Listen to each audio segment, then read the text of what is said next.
नमस्कार साथियों।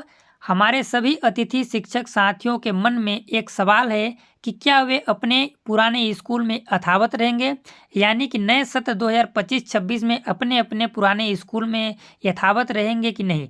तो इस प्रश्न का जवाब है हाँ, क्योंकि चलिए हम आपको बताते हैं।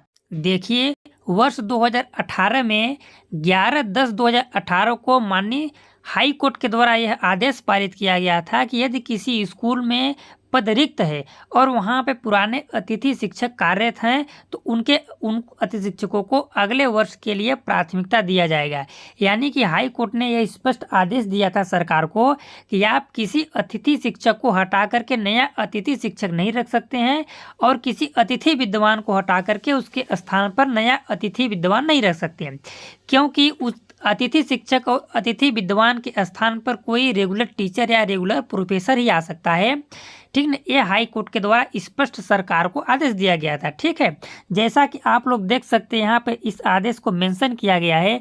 ये देखिए, इस लाइन को आप पूरी तरह से पढ़िए। यहाँ पे लिखा गया है कि माननीय, यहाँ से आप पढ़िए इस लाइन को। ठीक, माननीय उच्च न्यायालय द्वारा दिनांक 11/10/2018 को दिए गए निर्देश के अनुसार कार्रवाई किया जाए।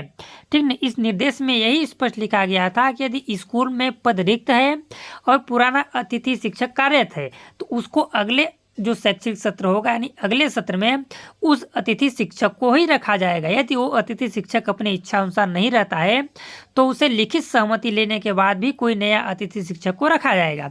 यह हाई कोर्ट का आदेश है। लेकिन बात यह है कि आप मेरे बात को पूरी तरह से सुनिए, मेरे वीडियो को पूरी तरह से देखिए, तब आपको बात समझ में आएगा। जैसा कि आपको पिछले साल याद है, पिछले साल का जो सिस्टम है वो आपको याद होगा कि विभाग ने, डीपीआई ने बिना किसी कारण का सारे पदों को लॉक कर दिया गया था।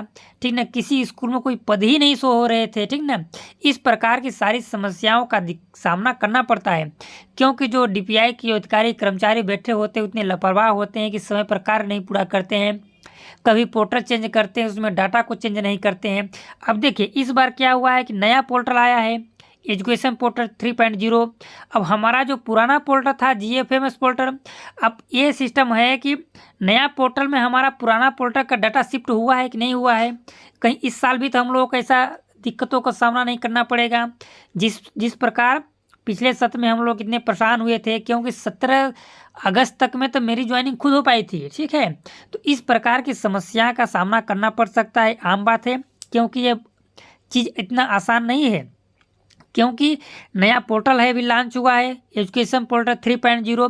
इसमें आपका जो पुराना डेटा है वो पूरा प्रकार से इसमें सेट हुआ है कि नहीं हुआ है, फिर ज्वाइनिंग के समय सब की जानकारी मिलेगी।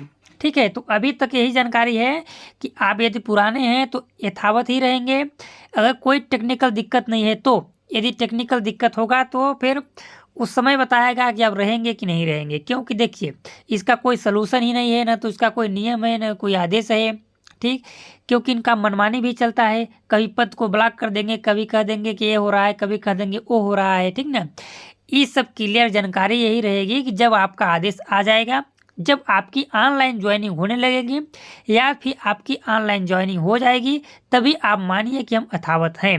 नहीं तो इसका कोई फिक्स नहीं है, क्योंकि इस प्रकार की तमाम सारी टेक्निकल जानकारी में टेक्निकल दिक्कतों का सामना करना पड़ता है और इस वर्ष भी करना पड़ेगा। 100% गारंटी है कि इस वर्ष भी आपको टेक्निकल दिक्कत को सामना करना पड़ेगा।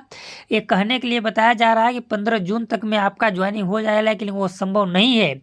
यह ज्वाइनिंग आपका जुलाई अगस्त तक में खिंच जाएगा। ठीक है, इसमें भी बहुत सारी दिक्कतों का सामना करना पड़ेगा, फिर DPI जाना पड़ेगा, फिर वहाँ से कोई आदेश आएगा। ठीक ना, तो इसलिए क्या है कि आप अभी स्कूल में जाने के लिए इच्छुक नहीं है तो मत जाइए, आपका जब आदेश आएगा तभी आप जाइए। ठीक ना, कोई गारंटी नहीं है किसी चीज़ का। ठीक है, तो इसी प्रकार से अगर कोई आदेश अपडेट आएगा तो हम आपको जरूर इन्फॉर्म करेंगे। तो प्लीज़ हमारे वीडियो में बने रहिए, हमारे चैनल से जुड़े रहिए अतिथि शिक्षक की लेटेस्ट अपडेट पाने के लिए। धन्यवाद।